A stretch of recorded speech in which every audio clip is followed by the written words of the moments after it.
When you're looking for the jackpot, don't get in a spin, just wait for those good hits. It's This Week in Robot Combat. 3, 2, 1, activate. Hello and welcome to This Week in Robot Combat. Thank you once again for joining me. This week we've got lots of news stories to get through, so without further ado, let's get into them.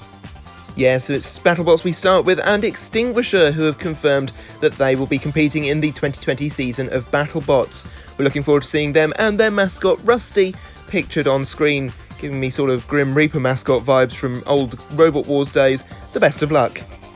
Meanwhile, Bloodsport team put out a video showing off the capabilities of the new version, also confirming that they will be competing in this season of BattleBots, and I'm not sure I realised before how many times their weapon hit something to send it flying.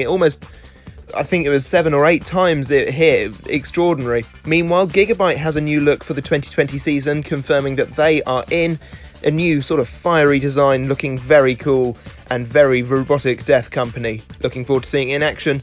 Hydra have now confirmed that they will be in the 2020 season following their sort of announcement about Fusion last week. They've also got a deadlock-style lifting mechanism to lift the robot up and to sort of work out what's wrong with it, do some work on it, move it into the arena. One of the best trolleys I've seen, certainly. Looking forward to seeing that in the arena as well. And they've got some new front armour, I'm imagining, to go up against the horizontals. Looks like they've already done some testing on that. Their flipper, by the way, still very, very powerful. Everybody watch out for Hydra. Now, Charlie of Good Robotle pointed this one out to me. It's a vertical spinner called Axolotl. It's Team Uh-Oh Robotics, and they are doing a GoFundMe to try and raise enough money to get themselves into BattleBots. Do go and support them if you feel you want to. Next, Jackpot. This robot is built by one of the team members of Team Malice, who has gone away from Team Malice and has gone to Team Jackpot instead to build this interesting looking vertical spinner. Looking forward to seeing it in action. Now, while we were recording last week's edition of the RoboCast NewsWeek, this picture of Duck came up on Facebook, and it is the final CAD. Apparently the front bumpers are made of steel. They have several different bumpers for the front end to go up against different opponents, but I'm really liking the look of this one. I wasn't too sure to start with, but I think it's grown on me. I'm excited to see Duck, hopefully in this season. There's no confirmation just yet. And there's also no confirmation on this robot, which is Beta.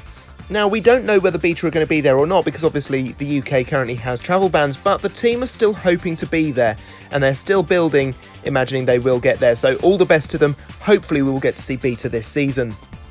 Now, moving to the UK live circuit, and you'll remember that I've been reporting on this robot ShrektForce, built by Sam Price of Team Overkill.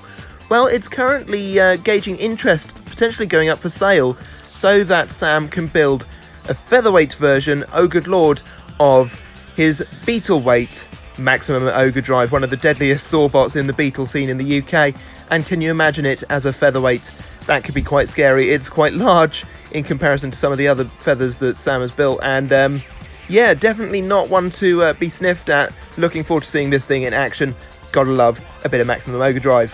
Now, we saw a few weeks ago a teaser for 2 Mugs of Tea coming back with another episode featuring Rory Mangles. We haven't yet seen that one, but they have been recording another episode this week.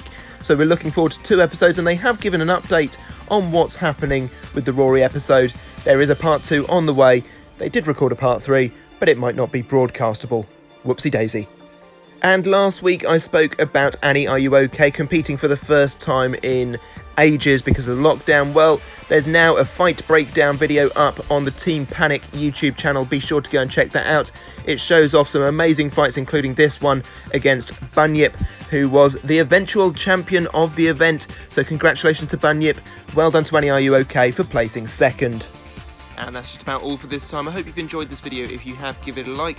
Do subscribe to the channel. Be sure to check out the World of Woodrow Facebook page to keep up to date with all of the week's news, and tune in to the RoboCast NewsWeek for a more in-depth look at this week's news stories. That is all. So long.